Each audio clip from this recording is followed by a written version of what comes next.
Welcome to Pick a Card, Any Card. Where we pick a card. Any card. And imagine the possibilities. I'm Andrew. And I'm Devin. What we want to do is just pick cards throughout Magic history, cards that we particularly enjoy playing, cards that we think work really well with other cards and have fun sort of interactions, and just talk about things that we've come up with, those brews that we've discovered. And generally talk about why we like these cards. Now, if you don't like these cards, well, Magic has something for everybody. Yeah. This week's cards are Ashnod's Altar and Notion Thief. Okay, so today we'll be talking about one of my favorite cards in all of Magic, Ashnod's Altar. Ashnod's Altar was originally printed in 5th edition as an uncommon. It's had 4 reprints since then. It's been printed in 5th edition, 6th edition, Antiquities, Chronicles, and Masters Edition 4. Ashnod's Altar costs 3 of any color. It's an artifact, and its ability is sacrifice a creature, add 2 colorless mana to your mana pool. The flavor text for Ashnod's Altar was only there in the 5th and the 6th edition. And it reads, "The Brothers' War scarred the land, but Ashnod left her mark in the bloodlines of those she tortured." So the flavor text on this card is actually kind of interesting. It's only present in the 5th and 6th editions of the card. After that, they dropped the flavor text and, oddly enough, made the card text a little bit longer and wordier. And I guess it was just Wizards deciding how they wanted to. Well, it was clarifying that it was a mana ability. That's what it was doing. Which they've since stopped doing. I know yeah, pretty much. So, look at Llanowar Elves. It's just a mana ability. Well, Llanowar Elves taps, like most mana abilities. This one sacrifices a creature, which is a little different than most. Especially since consider it happened in 5th edition, which mana abilities were generally not on other cards. Right. All of the art for every reprint is the same. They didn't come up with any new art for the different reprints. The artist is Anson Maddox. Ashnod was from Dominaria. She was a dominatrix. She could have been. She totally was. Look at that card. So, in case you've not seen Ashnod's Altar, in case you're listening to this instead of watching it, where we might have a picture of it, the picture for Ashnod's Altar depicts a very long table with chains attached to it and a head, almost like a masseuse table, where the head can be strapped down so that it does not thrash. And there are some various other unsavory looking devices littering the background. It's a torture dungeon. Oh, yeah. It's totally a torture dungeon. Ashnod was Mishra's apprentice, Mishra being Urza's brother during the Brothers' War. And this was I didn't know any of this. Keep going. You didn't? Oh. Before Urza became a planeswalker, he fought against his brother in the Brothers' War. Okay. Which devastated all of Dominaria. Yeah. He and his brother started this war over 2 artifacts, the Might Stone and the Weak Stone. Mishra got the Weak Stone, and Urza got the Might Stone, and each one wanted the other brother's artifact. So they started a war. Brothers, instead of, trading like responsible brothers would, they decided to probably destroy an entire plane. That makes sense. Yeah. And actually it was at the end of the Brothers' War that it was in fact Urza who set off an artifact called the Silex. I don't remember exactly what it did, but it basically wiped out like half the plane. But Ashnod was killed before that. If I would have said... yeah. Ashnod actually gave the Silex to Urza, but she was killed by Gix. Okay. Which was just a dude. He was... There's more about him. Yeah, I think they've written 3 books about this. Yeah. So... Possibly more. If you're interested in the lore, I urge you to go look it up. It's fascinating. Part of the reason I like this card so much is just because, it in and of itself doesn't have Ashnod on it, but Ashnod was very clearly central to the Brothers' War, and she was kind of insane. She actually fell in love with Urza's apprentice. She called him Duck. Makes sense. But she enjoyed dissecting people and experimenting on them. It was... Blue-black. So, some clarifications on the rules. The ability on this card is an activated ability. Some people get confused between activated and triggered abilities. This is an activated ability. A fun shortcut, if you're not sure whether it's activated or triggered, look for a colon. Activated abilities have colons. The text colon, not the thing that makes poop colon.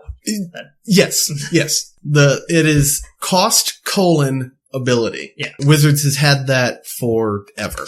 So it's activated as a mana ability, which means it doesn't use a stack. You can't counter this ability because it doesn't go on the stack. You can't target this ability in any way. So there are some cards that counter target activated or triggered ability. Can't do it. Yeah, it doesn't use a stack. It's activated and it resolves. Yes. Which gives it some relatively interesting utility. So the best way to use this card is in a deck that utilizes graveyard recursion, persist, undying, tokens. All these things mesh with Ashnod's Altar really well. Just the ability to continuously reuse it to pay for the next most powerful spell. It can't be responded to. Something to keep in mind is that the creature is sacrificed as part of the cost. That doesn't use the stack either. Paying a cost is paying a cost. You can't respond to paying a cost. So you can actually use this ability to counter spells that target your creatures. Mm-hmm. So if somebody tries to unsummon a creature and you don't want it going back to your hand, instead you want to have that mana, you can just sacrifice it. Unsummon is countered. Yeah. And I believe there are a few spells that can't be countered. They're usually creatures or like counter spells that don't target permanents. Yeah, there are things, but there are some that do target permanents. Anything that says it can't be countered can be countered.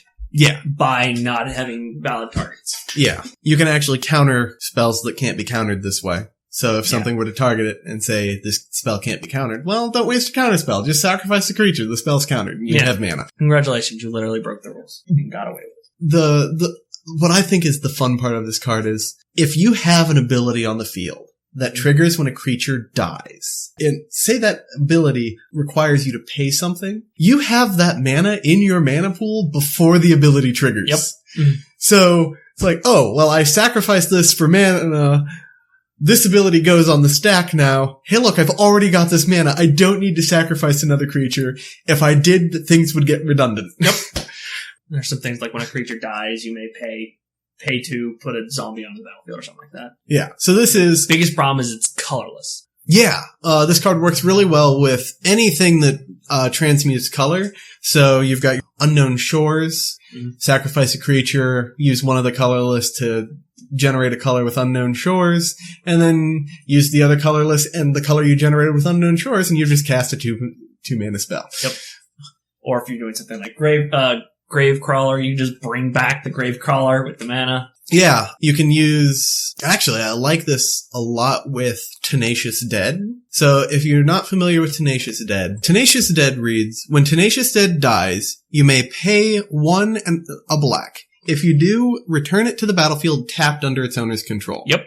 If you have a mana fixer like Unknown Shores, you can sacrifice it for mana, use the mana that you just made, fix it, because that also doesn't use the stack. Yep. Then use that mana, because this ability now goes on the stack, and then bring it back. And you can do this indefinitely. Yep. So it works nicely with things with Persist or Undying, because you sacrifice them and they just come back, which means you can sacrifice them again. Yeah. My favorite card probably to work with would be Great Pact. Yes. Or Dictative Erebos. Everybody sacrifice stuff. Yeah. It also works really well, I've discovered, with any sort of tokens. And this sort of leads me into a deck that I built with this card in it once. Mm-hmm. The deck revolved around Selhuff Occultist, and actually, it's mostly just Selhuff Occultist, and I just made tokens. Selhuff Occultist reads, whenever Selhuff Occultist or another creature dies, target player puts the top card of his or her library into his or her graveyard. So I built a creature-based mill deck, which is entirely inefficient because if you have the creatures, you can just swing in for damage. But I never attacked. I used Ashnod's Altar for mana. I used Chronozoa, which is... Oh yeah, the copy card. Yeah, it has Vanishing, and if it's put into the graveyard with no Vanishing counters on it, you put 2 tokens onto the battlefield that are a copy, and they each gain Vanishing 3. Yep. So it just brings itself...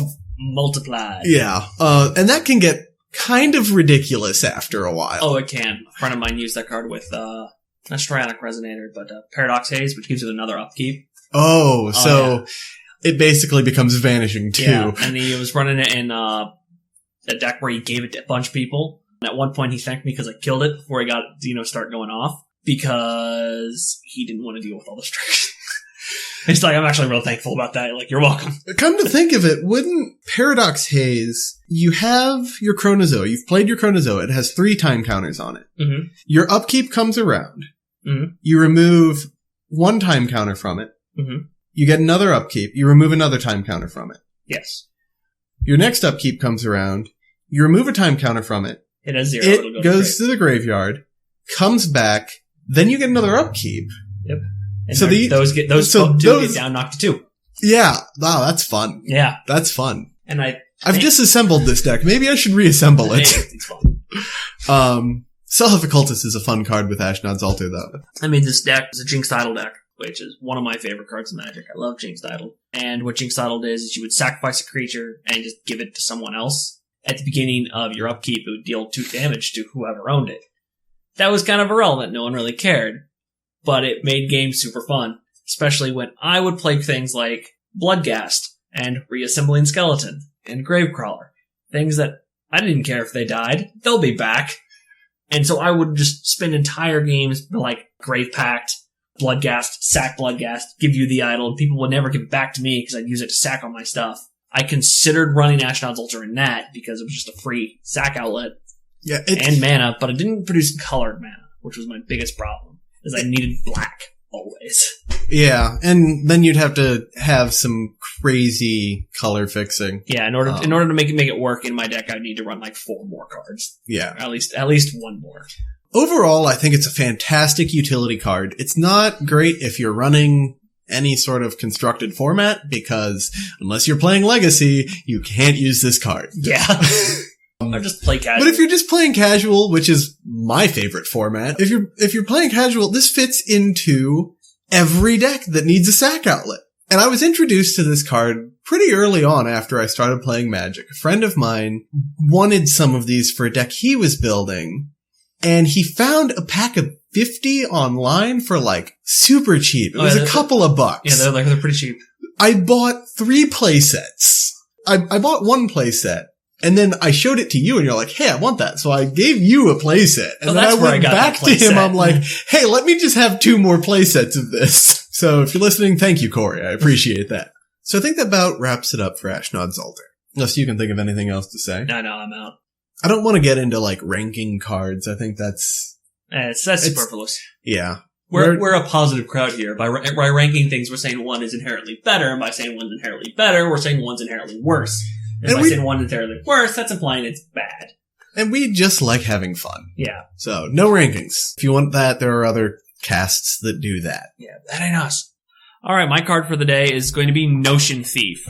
Notion Thief is a 3/1 creature human rogue who costs 2 blue-black. He has Flash, and if an opponent would draw a card, except the first one he or she draws in each of his or her draw steps, instead, that player skips that draw and you draw a card. So essentially you steal their cards. He was printed in Dragon's Maze of Ravnica. He was part of the Dimir Guild. He also even has like the watermark on him. Fortunately, he has no flavor text, which sucks because he's like really cool. That's the Dragon's Maze printing is the only printing, and the art is by Clint Searly. I believe that's pronounced that way. So this dude is a member of the Ravnica Guild Dimir. And Dimir is essentially like thieves, assassins, and like the information brokers of Ravnica. It's a guild that doesn't technically exist. It does technically exist, but part of the guild pack says that they're not allowed to talk about it. Yeah. It's Fight Club. Yeah, they're not allowed to talk about it, they're not allowed to acknowledge it. So like any of the and there's actually 3 versions of the Guild Pact. In the first Guild Pact, Dimir existed. And that was the first original magical Guild Pact. The second Guild Pact was after the first Guild Pact was broken. Teysa drafted a new non-magical just contract that did not include Dimir. Okay. Dimir still existed, just it didn't officially exist. Yeah. And then the third Guild Pact is Jace. More or less. I don't think it did in the original Guild Pact, it did exist, but it was not supposed to be publicly acknowledged. Yeah, it was actually part of the Guild Pact that you could not talk about Dimir. That was why it shattered, because someone did. It wasn't that they did who was it? It was one of the guild leaders actually unmasked the Dimir guild leader Oh, okay. It was something like and that. brought him out into public. He officially arrested him. Oh, okay. Which broke the guild pact because he wasn't supposed to exist. Yeah, alright. But yeah, so this guy is very, very much so Dimir, and he's exactly what his name implies. He is a notion thief. And what he does is he steals people's thoughts. And the art is also very, very connected to this through the fact that he's just like a dude, like in black, and like he looks like a rogue. You know, D&D, rolled high dexterity rogue. But like in his hand, he's literally holding a string of thought. An actual string made of thought.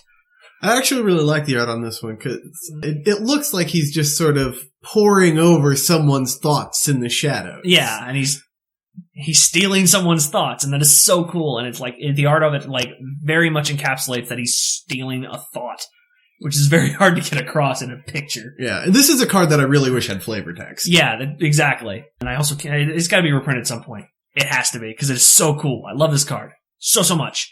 The way this effect works, it also works so well mechanically because your hand is, mechanically speaking, or flavor speaking, your hand is supposed to represent like the cards on the literal top of your mind, like the first thing you think of, their ideas, they're like what you're thinking of right now. Right, and your deck is those deeper thoughts. Like your deck is the sum of your knowledge. Yeah, and every like turn, it's somewhere in there. It's like all possibilities. Every turn, you're just like digging deeper into your mind, trying to find that like next spell that could be useful. Yeah, and that's why cards like Brainstorm exist. It's just draw X cards because you're literally brainstorming. Right. You're like, all right, what do I have? What do I know how to do? Yeah. So I love this card. Essentially what it does is whenever your opponent goes to draw a card, you get to draw a card instead. The only time this doesn't apply is the one draw they get per turn through their draw step. And only that one. Not the first card per turn, each turn, but only the one for their draw step. Another fun fact is he's got flash, so he sneaks up behind you. Yeah. 'Cause, rogue. That's what they do. You can literally just drop him in there at any point in time. It's like, Yeah. oh hey, I'm going to cast Brainstorm. Oh no, you don't. You're like, yes you are, and I'm getting those stuff. Is great. Even also really cool is he's a 3/1. He's not very, very strong, but he's got knowledge, and knowledge is power. And that's why he's got 3 power. But only 1 tough. If he gets caught, he's done for. Yeah, like if he doesn't have knowledge, he's screwed. Yeah. So I love this card. Anyway. So an interesting thing about this card is the sort of rulings that they have on it. And apparently each player having a Notion Thief cancels out the other one. Mm-hmm. Because it's 2 replacement effects, and the active players takes effect first. No, the inactive players will take effect first, because the active player is drawing the card. Yeah, it's whoever is drawing the card. Whoever is drawing the card, their opponents will activate first. Right. And then, well, it's not activated. It doesn't activate. It's a replacement effect. But it'll go into effect. I put air quotes. Go into effect first, and then it'll just replace again. If there's 3, it'll do weird. It'll do it again. It goes in active player, non-active player order. So if there's 3 people, each one gets a turn in order around the turns proceed. Yeah.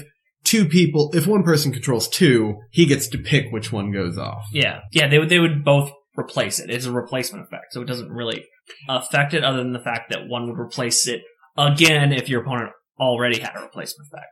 Right. But this guy works a lot of weird stuff. My particular favorite interaction is with a little card called Tefari's Puzzle Box, which is also one of my favorite cards in all of Magic. I love talking about this card. I love drawing cards. And so what Tefari's Puzzle Box does is it's a 4-mana artifact that at the beginning of each player's draw step, that player puts the cards in his hand on the bottom of his library in any order, then draws that many cards. So if you have 5 cards in your hand, you go to your draw step, you draw a card for your draw step, put all your cards on the bottom of your library, and then draw 6. Because your hand was 5 and you drew 1. So how this works with Notion Thief is it'll work exactly the same with Notion Thief without Notion Thief on your turn. But on your opponent's turn, this is what'll happen. The way priority works and the way your draw step works is when it hits untap, upkeep, draw step. First thing that happens in your draw step is the active player draws a card. It's a game action. It doesn't use a stack. Yes. It just is. Yes. Then the active player gains priority. And then when the active player gains priority, that is when everything is put on the stack. Right. So that is why you draw a card before things that happen at the beginning of your draw step happen, is because they are triggered at the beginning of your draw step, but they aren't put on the stack until the active player gains priority. It's like with Ashnod's Altar with the mana ability. If you use a mana ability, anything that would trigger because you use that mana ability gets put on the stack after you already have the mana. Yes, exactly. So what'll happen with you have this on the field, and once it gets to your opponent's turn, your opponent okay, draw a card for my turn. You know, the one that Notion Thief lets them have. Because Notion Thief's not that much of a monster. But then Jafari's Puzzle Box kicks in. So they put all of their hand on the bottom of their library, and then they draw that number of cards again. And this is where Notion Thief is a right bastard. The Notion Thief comes in and takes all of those cards. So your opponent literally gives you their hand. Not their actual hand. Not literally. Yeah. It does not literally give you... It just gives you your hand worth of draws. So many cards. And your opponent just has no cards in hand now. And you have them. Biggest drawback of that is if you draw too much, you're going to kill yourself. But hey, who cares about that? Knowledge is power. Laboratory Maniac. Yeah. Yeah, but anyway. The most fun deck you can make just abuses cards like Howling Mine, which is a 2-mana artifact that says, at the beginning of your draw step, each player at the beginning of their draw step, draw an additional card. Your opponents, when you first play it on turn 2, your opponents are like, cool, I get more cards. And then you play Notion Thief, and you say, yay, I get all of your guys' more cards. Cards like Rites of Flourishing, if you're wanting to run green. I'm a big fan of blue and green together. Oh, I love They blue do green. Really stupid things. There's a reason why I have four blue green EDH decks out of my 7, I think. Rites of Flourishing. The only problem with Rites of Flourishing, though, is all the cards I'm mentioning, they don't affect you. You don't get the benefits of it until your next turn. I guess you can draw or play an additional land. You don't get to draw until next turn. Yeah, I mean, you have that problem with Rites of Flourishing and Howling Mine and Notion Thief. Yeah, all these cards, but if you're playing this deck, you're setting up for the long haul. Oh yeah. You are sitting down in your chair and you're saying, I'm not going to do anything for the first 5 turns. I just want to sit here and draw cards. And if you do it right, your opponents will just let you, and then you'll win. And that's the great thing about Howling Mine and about Rites of Flourishing. It's that group hug deck. Yeah. Where you're like, I'm going to help everyone. And they don't want to stop you because they get to draw cards. And if they destroy it before their turn, they don't get to draw an additional card. And everyone else did but them. And so they don't want to do that. Now, they'll do it after they drew their card because that way screw the guy next to him who doesn't get to draw an additional card. But yeah, this deck works really well in a multiplayer format. Mm-hmm. You're gonna need something that gets rid of your maximum hand size because you're just going to draw all the cards. Yeah. Well, or not. Yeah, if you have something like Elixir of Immortality, you're like, cool, discard it so I can shuffle to my library so I don't kill myself every time I... Yeah. Elixir works really well with this. Yeah. That is the biggest problem of having unlimited hand size is because you can't put anything back in your graveyard, so you kill yourself. Especially if you activate something like one of the cards I want to talk about, which is Jace's Archivist or Whispering Madness, which... They both basically do the same thing. Yeah, they both do the same thing. I'm going to talk about Jace's Archivist because I like him better. He's just 2 blue and 1. He's a creature, 2/2. Pay a blue and tap him. Each player discards his or her hand and then draws cards equal to the highest number of cards in a player's hand. So if you have this, and if everyone has 5 cards, and this is like a 4-player game, everyone has 5 cards in their hand, you activate this and you have Notion Thief out. Everyone discards their hand, and they don't get a draw because Notion Thief. So you get 5 cards for every player. So you have 20 cards. So you now have 20 cards in hand. If you do it again, just next turn, you get each player draws 20 cards. This is... So you get 80 cards, so you kill yourself because you're probably only have 60 cards in your deck. But if you're running EDH, you may be fine. Maybe. It's awesome! I love this card. I love these cards. They're so fun. Yeah, Notion Thief pairs really well with everything else. Anything that just lets you draw cards. Yeah, I've essentially made the deck that I'm describing. The one thing that it does not quite pair well with is Consecrated Sphinx. Oh no, Consecrated Sphinx is a hard counter to Notion Thief. It really does shut you down. If your opponent drops Consecrated Sphinx, you lose. You lose. Hard. Well, Consecrated Sphinx is a 6 mana, 2 blue, 4 of any color, for a 4/6 flyer. It says whenever an opponent draws a card, you may draw 2 cards. So anytime your opponent would draw a card, it doesn't replace the draw. So you still... Yeah, this is a triggered ability. So this is a triggered ability. So you don't replace the draw, you just draw 2 cards. So this is what happened is, assuming your opponent knows how this works, you lose. So if you have a Notion Thief and they play a Concentrated Sphinx, whenever the second you go to draw a card, Concentrated Sphinx ability will activate. It's like, alright, I choose to draw 2 cards. Notion Thief kicks in, replaces him drawing a card with you drawing a card. So you draw 2 cards. You drew 2 cards, so Consecrated Sphinx activates again. Twice this time. So he's just like, okay, I draw 4 times. So you draw, and Notion Thief kicks in, you have to draw the cards instead. And you just keep doing that until you deck yourself. So if you're playing against this guy who has built this deck, and I've played against this deck, and it's awful. Oh, it's fun. Oh, you win almost every time because I kill myself. Every time. When I say it's awful, I mean it's fun. It's a lot of fun. A lot of these decks are so stupid and they don't go off when you expect them to, but sometimes they go off when you don't expect them to. Yeah. That's always a blast.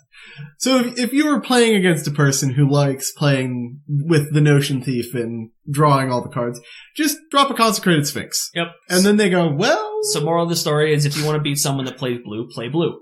Right. Another fun card, I actually have this in my deck. This is the one that keeps you alive. It's called Noetic Scales. And what Noetic Scales is a 4-drop artifact that at the beginning of each player's upkeep, that player returns all creatures he controls to his hand if that creature's power is less than the number of cards in your hand. So if you're running Notion Thief, you have as many cards in your hand as you want. You have practically infinite cards in your hand, but let's just say 5 because you're going to have 5. Well, let's say 7 because that's the hand limit. That is true, hand limit. You're going to have 7 unless your opponent has like a 9/9. It's getting bounced. And even then, most likely you're going to have like 10 cards. So like that just bounces all your opponent's stuff. So you have Noetic Scales. Well, your opponent's not going to have any cards in hand if you're running Tefari's Puzzle Box and Notion Thief. Exactly. But if they have creatures on the board, like you can't get rid of this is the way you get rid of creatures on the board. So let's read the actual text on this one. At the beginning of each player's upkeep, return to its owner's hand each creature that player controls with power greater than the number of cards in his or her hand. Oh, in his hand, you're right. So I got that backwards. When your upkeep comes around, you return all cards with power 7 or greater. Fun fact, you don't have any. Yep. You just don't. Like, I may have a Guard Gomazoa, or something like Hedron Crab, or which I'm not. Oh, I guess my creature would be Jace's Archivist. Yeah, but he's a and Notion Thief. So. Yeah, and Notion Thief. So I need to have at least 3 cards in my hand. So when your opponent's upkeep comes around, yeah, the first time they'll probably be all right, but then Notion Thief and Tefari's Puzzle Box kick in.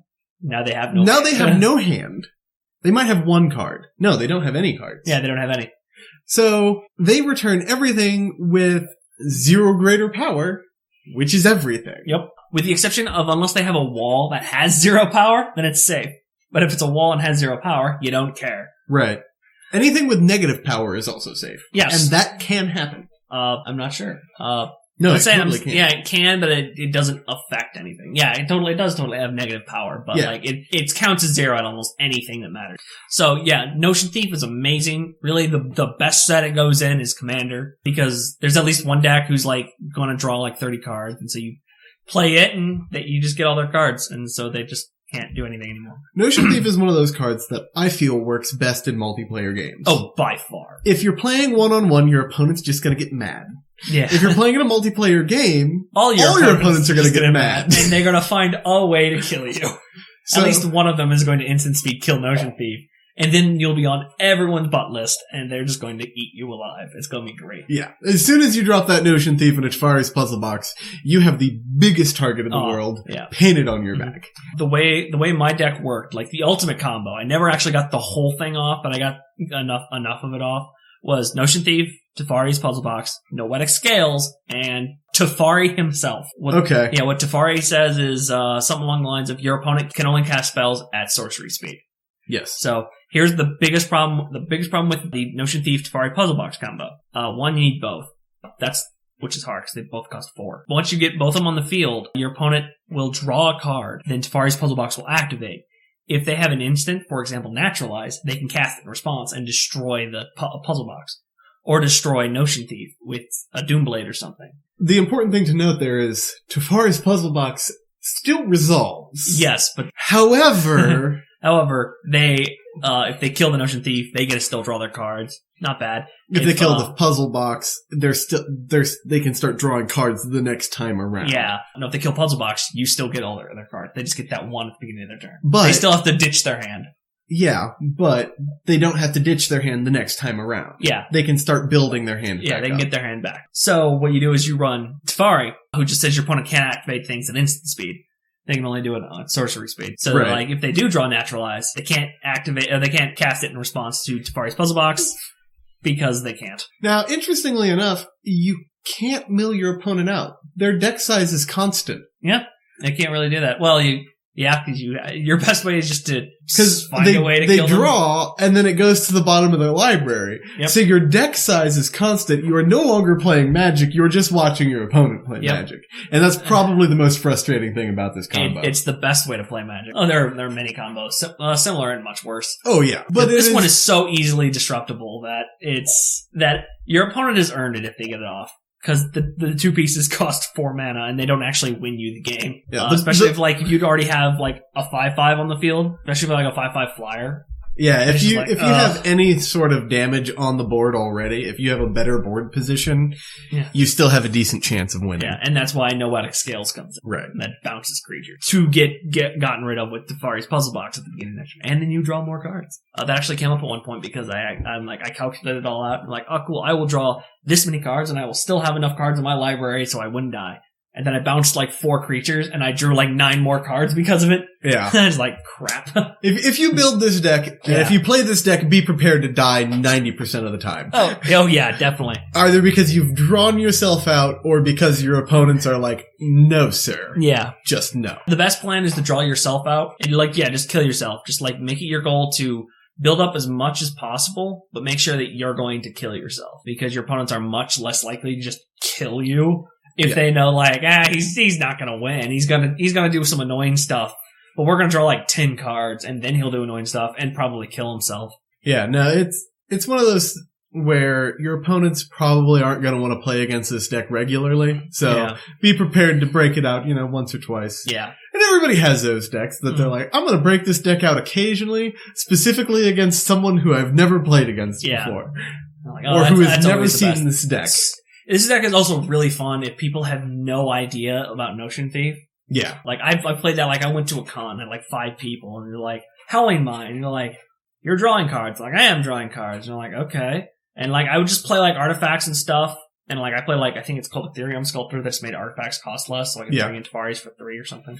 And I would just... Helm of Awakening is another good one. Yeah. And so what I would do is, like people just like, okay, like I swing you for 5. I'm like, no, I don't have anything on board. And they're like, okay. And then at one point they would just be like, he's making me draw cards and he's obviously not a threat. And then on one turn I'm just like, all right, Notion Thief. And they're like, what? And that entire game went 4-on-1. I actually won that game. Wow. Well, the reason is like I saved Notion Thief for last because they clearly didn't know that Notion Thief was a thing. And even if you do know that Notion Thief is a thing, if your opponent's playing a group hug draw deck, you're like, yeah, you know something's up, but it could be anything. Yeah, especially like the way that my hand just happened to play out, it looked like I was just playing a weird artifact deck. Because I'm playing blue-black, and I just like, okay, I play Howling Mind. Okay, I play another Howling Mind. Okay, I play like Noetic Scales. All right.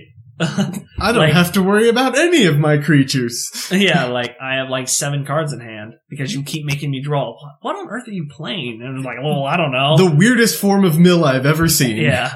This deck was just fun. It didn't even win. Like, I didn't run Laboratory Maniac. There was one card.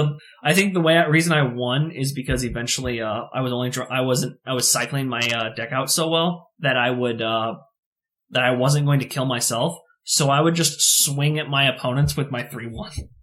The Notion Thief, because it's 3/1, so I just keep swinging. They don't have creatures. Yeah. Alright. So I think we should wrap this up, otherwise you're going to keep talking about this card forever. I do. I love this card. And I think this is going to be a theme. We're going to have to just keep... You're telling me to shut up? Yeah. Thanks for listening to Pick a Card, Any Card. If you have any questions, comments, concerns, or card suggestions, you can email us at pacac.cast@gmail.com. So it's pacac.cast @gmail.com. Or if you're listening to this on YouTube, you can leave them in the comments below. PACAC.CACIS. Wait. Nice job, asshole. You managed to turn our email address into a tongue twister. You can stop recording now.